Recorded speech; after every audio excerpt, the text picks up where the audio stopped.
or remove the whole thing, you would see underneath it is the internal intercostals. And the outside is the external intercostals? Yep. They go kind of horizontally, right? The striations do change, yes, for the intercostals, but it's more prominent on the obliques. You said transversus go like this. Transversus go like this. Internal oblique go like this. External oblique go like that. Oops. Stat the cat. I mean, if you guys want to be more patient, I can try and.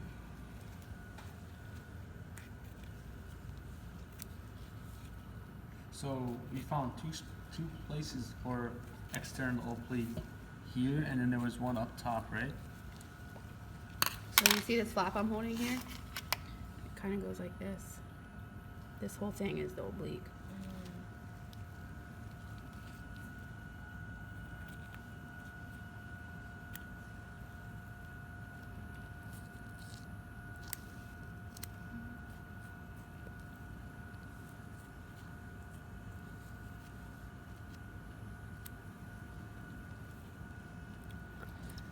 Did I, oh, I have 2 layers here.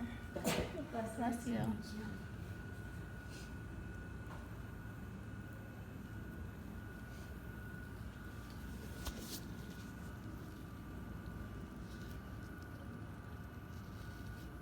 Oh no, that's just connective tissue. Alright. So if I pull this tight, you see how the striations are coming down right there? That's external oblique. Oh, okay.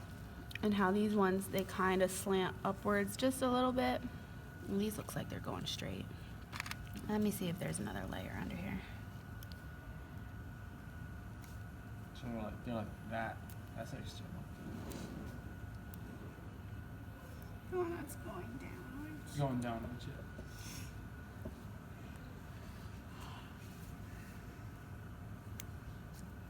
I think I'm cutting into the actual body